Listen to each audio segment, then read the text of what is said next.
அஸ்ஸலாமு அலைக்கும்.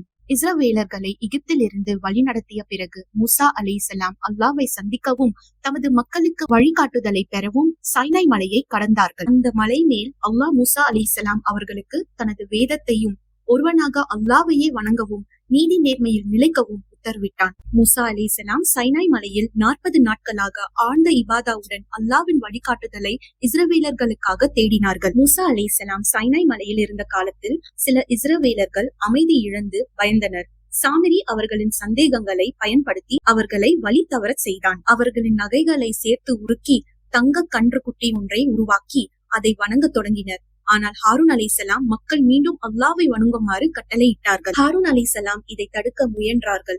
அல்லாஹ்வின் உத்தரவை நினைவூட்டினார்கள். ஆனால் மக்கள் அவரது எச்சரிக்கையை மதிக்கவில்லை. மூசா அலைஹிஸ்ஸலாம் வேதத்தை கையில் பிடித்தபடி மலையிலிருந்து இறங்கி வந்தார்கள். மக்கள் தங்க கன்றை வணங்குவதை கண்டார்கள். அவர்களின் கீழ்ப்படையாமையும் அல்லாஹ்வுடன் செய்த உடன்படிக்கையை மீறியதையும் கண்டு மூசா அலைஹிஸ்ஸலாம் அவர்களின் இதயம் கோபத்தாலும் துயரத்தாலும் நிரம்பியது. தனது கோபத்தில் மூசா அலைஹிஸ்ஸலாம் வேதத்தை கீழே எறிந்தார்கள். அல்லாஹ்வின் தெளிவான அடையாளங்களும் அருள்களும் இருந்த போதும் அல்லாஹ்வை விட்டு விலகியதற்காக மூசா அலைஹிஸ்ஸலாம் இஸ்ரவேலர்களை கடுமையாக கண்டித்தார்கள். கோபத்தில் மூசா அலைஹிஸ்ஸலாம் தம் சகோதரர் ஹாரூன் அலைஹிஸ்ஸலாம் அவர்களை தலையின் முடியால் பிடித்தார்கள். ஹாரூன் அலைஹிஸ்ஸலாம் கூறினார்கள், என் தாயின் மகனே, மக்கள் என்னை ஒதுக்கி கொல்ல திட்டமிட்டார்கள்.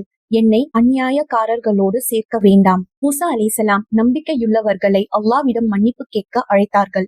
மன்னிப்பு கேட்காவிட்டால் தண்டனை வரும் என எச்சரித்தார்கள். மக்களின் பாவங்களை மன்னிக்க அல்லாஹ்விடம் மூசா அலைஹிஸ்ஸலாம் துவா செய்தார்கள்.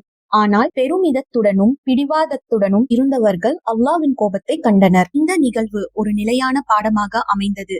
அதிசயங்களை கண்ட பின்பும் அல்லாஹ்வை விட்டு விலகுவது கடுமையான விளைவுகளை கொண்டு வந்தது. மூசா அலைஹிஸ்ஸலாம் உறுதியான இபாதாவுடன் இஸ்ரவேலர்களை வழிநடத்தி அல்லாஹ்வுக்கு கீழ்ப்படியவும் உடன்படிக்கையை நிலைநாட்டவும் போதித்தார்கள்.